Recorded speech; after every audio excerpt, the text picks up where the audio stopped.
नमस्कार, मी वृषाली पाटील बातमीपत्रात आपलं स्वागत करते। या बातमीपत्रात पाहणार आहोत महत्त्वाच्या 100 बातम्या महाफास्ट पद्धतीने।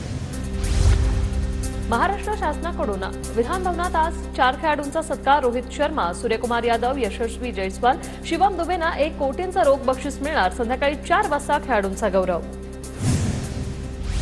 विधिमंडळाच्या बाहेर लावलेल्या बॅनरवर विरोधकांची टीका। बॅनरवर टीम इंडियाची नाही तर शिंदे दादा फडणवीसांचे फोटो असल्याने रोहित पवारांची टीका। ओपन डेक बसवर टीका करणारे रोहित शर्माच्या मागे फोटोसाठी पळत होते। भाजप आमदार नितेश राणेंची रोहित पवारांवर जोरदार टीका। नितेश राणेंकडून रोहित पवारांचा डबल ढोलकी असा उल्लेख।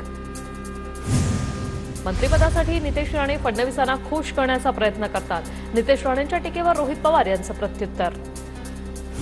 सर्व काही गुजरात आहे हे दाखवण्याचा मोदींचा प्रयत्न। गुजरातमधून खेळाडूंसाठी मागवलेल्या बसवरून राऊतांची टीका, तर मुंबईला कमी दाखवण्याचा प्रयत्न, राऊतांचा निशाणा। टीम इंडियाचा स्टार खेळाडू सूर्यकुमार यादवचं चेंबूरमधील घरी जंगी स्वागत। सूर्यकुमारचे शेजारी असलेले शिंदे गटाचे नेते राहुल शेवाळेंची ही उपस्थिती। माझ्यावरील कारवाई एकांगी, तर निलंबनाच्या 3 दिवसांची भरपाई भरून काढणार। नंतर विधिमंडळात येताच विरोधी पक्षनेते अंबादास दानवे यांची आक्रमक भूमिका। छत्रपती संभाजीनगरमध्ये ठाकरे गट भाजपला धक्का देणार। माजी उपमहापौर राजू शिंदेंसह 6 ते 8 माजी नगरसेवक ठाकरे गटात जाणार। रविवारी होणाऱ्या शिवसंकल्प मेळाव्यात प्रवेश करणार।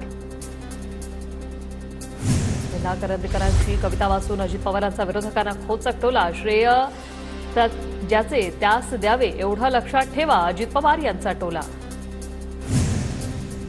शेतकऱ्याला मंजुरीनंतर 15 दिवसात पीक विम्याचे पैसे देणं बंधनकारक। पीक विमा वेळेवर न दिल्यास कंपनीवर कारवाई होणार। कृषी मंत्री धनंजय मुंडे यांची माहिती।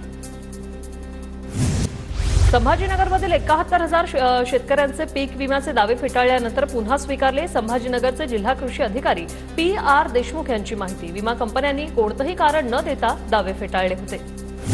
भाजपमध्ये राहून प्रश्न सुटत नाही, कार्यकर्त्यांची भावना। लोकांचे प्रश्न सोडवण्यासाठी मी 5 ते 6 नगरसेवकांसोबत ठाकरे गटात जात आहे, राजू शिंदेंची प्रतिक्रिया। विधानसभेच्या जागांवरून भाजप आणि शिंदे गटात रसिक। संभाजीनगरातील शिंदे गटाच्या संजय शिरसाट आणि प्रदीप जयस्वाल यांच्या मतदारसंघावर भाजपचा दावा। भाजपकडून संभाजीनगर पश्चिम आणि संभाजीनगर मध्यची जागा सोडण्याची मागणी।